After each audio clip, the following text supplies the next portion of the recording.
Hello दोस्तों, स्वागत है आप सभी का आपके अपने खूबसूरत चैनल एजुकेशन साथी पे। तो उम्मीद करता हूँ आप लोग बढ़िया होंगे और अपने बोर्ड पेपर की तैयारी को बिल्कुल बेहतरीन लाजवाब तरीके से कर रहे होंगे। तो आपका जैसा कि मालूम है आपको कि आपका पहला पेपर यानी हिंदी का पेपर जो है समाप्त हो चुका है और मैं आशा करता हूँ कि आप लोगों का हिंदी का पेपर बिल्कुल बेहतरीन तरीके से गया होगा। ठीक है, तो अब अगला पेपर जो होने वाला है वो है 3 मार्च को, जो जीव विज्ञान और मैथमेटिक्स का पेपर है। ठीक है जी, तो हम जो है उस दिन यानी 3 मार्च के लिए मैथमेटिक्स के पेपर के लिए जो भी इम्पोर्टेंट फॉर्मूला है उसको लेकर आए हुए हैं।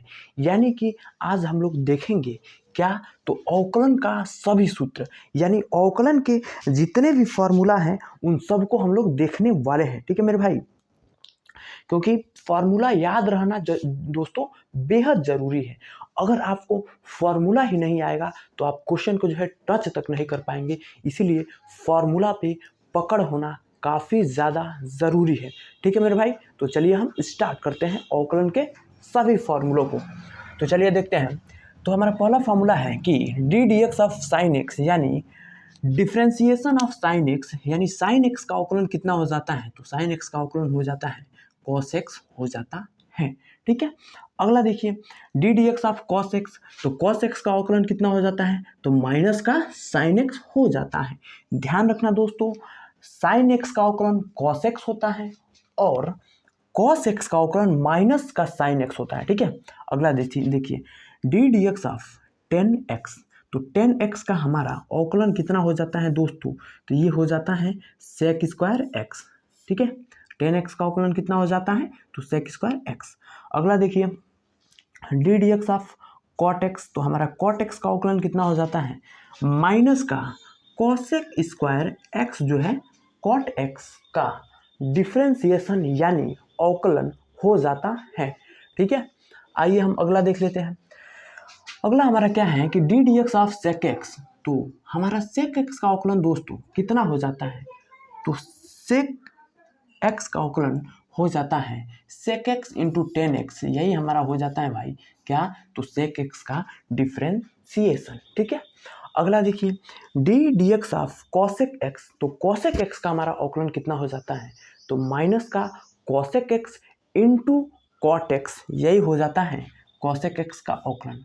अब मेरे भाई आप ध्यान से देखेंगे तो इन फॉर्मूलों में एक सिमिलरिटी आपको दिखेगी क्या, तो जितने भी त्रिकोणमिति रेशियो वाले जो फॉर्मूला हैं डिफरेंशिएशन के और जिनके शुरुआत में जो भी त्रिकोणमितीय अनुपात सी से शुरू हो रहा है उनका अवकलन माइनस में आ रहा है।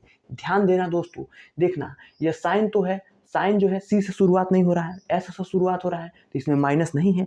हमने क्या कहा, जो भी त्रिकोणमितीय अनुपात सी से शुरू हो रहा है उसके अवकलन के फॉर्मूला में माइनस आ रहा है। तो यहाँ देखना cos x, तो आगे क्या आया है, c आया है, तो ये इसका क्या हो जाएगा अवकलन, माइनस का sin x। ठीक है, अगला हमारा आता है tan x, तो tan x का कितना हो जाता है sec स्क्वायर x। ठीक है, अगला देखिए फिर c से स्टार्ट हो रहा है त्रिकोणमितीय एक फंक्शन यानी cot x, cot x किससे स्टार्ट हो रहा है, c से ना, देखिए शुरुआत में अक्षर क्या है c, तो इसके भी अवकलन के फॉर्मूला में माइनस आएगा, तो कितना हो जाएगा माइनस का cosec स्क्वायर x। ठीक है, यहाँ भी देखिए ये c से स्टार्ट नहीं हो रहा है तो इसमें माइनस नहीं आएगा। फिर देखिए कॉसेक एक्स जो है सी से स्टार्ट हो रहा है इसीलिए इसमें भी माइनस आएगा। ठीक है, तो याद करने का एक बेहद बेहद बेहद बेहद एक छोटू सा ट्रिक है। ठीक है, क्या हमने कहा कि जो भी त्रिकोणमितीय अनुपात में माइनस आएगा आगे उसके सूत्र में भी आगे अवकलन के सूत्र में माइनस आएगा ही आएगा।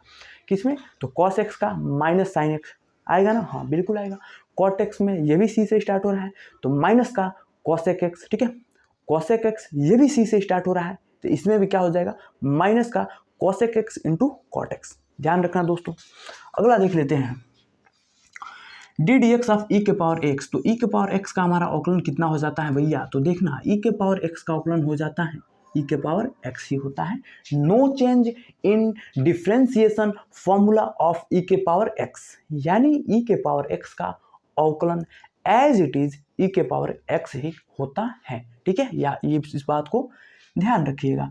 अगला देखिए डी डी एक्स ऑफ ए के पावर एक्स, तो ए के पावर एक्स का अवकलन हमारा हो जाता है ए के पावर एक्स इंटू लॉग ए, यही क्या हो जाता है मेरे भाई ए के पावर एक्स का अवकलन हो जाता है। अगला देखिए d d x of 1/x यानी 1/x का अवकलन हमारा कितना होता है, तो 1/x का अवकलन हो जाता है -1/x²। ठीक है, इस बात को ध्यान रखिएगा।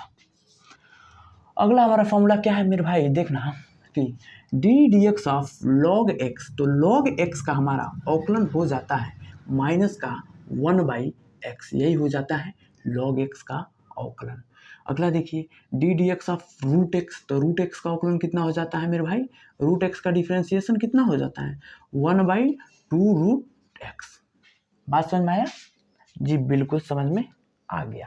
ठीक है, तो यही है अवकलन के बेसिक सा फॉर्मूला जो आपके 12वीं के बुक में है। ठीक है, तो इसको मेरे भाई आप ध्यान से याद कर लीजिएगा। ठीक है, इस पे कैसे क्वेश्चन पूछे जा सकते हैं मैं थोड़ा सा एक एग्जाम्पल के जरिए आपको बता दूं। एक छोटा सा एग्जाम्पल है, ये मत समझना दोस्तों कि ये ऐसे ही क्वेश्चन आपसे बोर्ड पेपर में आएगा। आपसे क्वेश्चन लेंदी भी पूछा जा सकता है और इजी से इजी भी पूछा जा सकता है।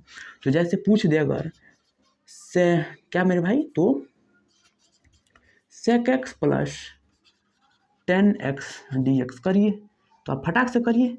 तो sec x dx कर दीजिए, तोड़ दीजिए, फिर से यहाँ पे ओ सॉरी दोस्तों हमने इंटीग्रेशन का साइन लगा दिया, माफ़ करिएगा, ये डी डी एक्स लगाइए। ठीक है, तो एक को तोड़ दीजिए D d x of sec x, ठीक है, फिर तोड़ दीजिए D d x of 10x, तो sec x का हमारा अवकलन कितना हो जाता है sec x इंटू 10x। अभी हमने पढ़ा sec x का अवकलन बबुआ कितना होता है, तो sec x इंटू 10x बिल्कुल होता है। फिर देखिए 10x का अवकलन कितना हो जाता है sec²x, यही इसका आंसर हो जाएगा। अब ये कब इस्तेमाल होने वाला है, जब आप अवकलन के बड़े बड़े क्वेश्चनों को सॉल्व करेंगे तो उसमें ये छोटू छोटू फॉर्मूला उपयोग में आने वाले हैं। ठीक है, तो यही है फॉर्मूला, स्क्रीनशॉट ले लीजिए, बेहद इंपॉर्टेंट है। ठीक है, क्योंकि मालूम है आपको ना कि फार्मूला याद नहीं रहेगा तो क्वेश्चन नहीं हिलने वाला है। ठीक है जी, इसीलिए फार्मूला को बिल्कुल अच्छे से दिमाग में बैठाकर याद कर लेना। ठीक है मेरे भाई, तो बस आज के वीडियो में इतना ही। और याद रखना ये तो अभी ट्रेलर है, फॉर्मूला हमने दिखाया आपको कि ये बेहद तैयार करना ज़रूरी है। अब अगले वीडियो में हम लोग अवकलन के जो भी 5 नंबर वाले प्रश्न हैं, जो भी 8 नंबर वाले प्रश्न हैं, उन सभी प्रश्नों को हम लोग देखेंगे अगले वीडियो में। ठीक है, और हम क्या करेंगे दोस्तों, साथ ही साथ समाकलन के भी जो भी 8 नंबर और 5 नंबर वाले प्रश्न हैं उनको भी हम लोग देखेंगे नेक्स्ट वीडियो में। ठीक है, तो समाकलन वाले चैप्टर में भी सबसे पहले हम क्या देखेंगे, समाकलन के जो भी बेसिक फॉर्मूला होता है उनको हम लोग डिस्कस करेंगे। ठीक है, तो फिलहाल चलते हैं फिर, आज के वीडियो में इतना ही। बाकी आप लोगों के पास अभी भी 3-4 दिन का समय है, मन लगाकर पढ़िए, 3 से 4 घंटा डेली जो है प्रैक्टिस करिए और फॉर्मूला को मेरे भाई रिवीजन करते रहना, क्योंकि फॉर्मूला अगर घबरा गया तो आपका क्वेश्चन जो है 100% गलत हो जाएगा। ठीक है, इसलिए फॉर्मूला को अच्छे से ध्यान में रखकर पढ़ते रहिए। ठीक है, तो फिर चलते हैं, मिलेंगे किसी और वीडियो में, तब तक के लिए पढ़ते रहिए, मुस्कुराते रहिए और अपने माता पिता का नाम रोशन करते रहिए। एजुकेशन साथी आपके साथ हैं, परीक्षा के पहले भी, परीक्षा के समय भी और परीक्षा के बाद भी। डरने की बात नहीं है, जो करा रहे हैं मैथमेटिक्स में आप उतना करिए, 95+ जो है कोई रोक नहीं सकता है। ठीक है, तो फिर चलते हैं, मिलेंगे किसी और वीडियो में, तब तक के लिए जय हिंद।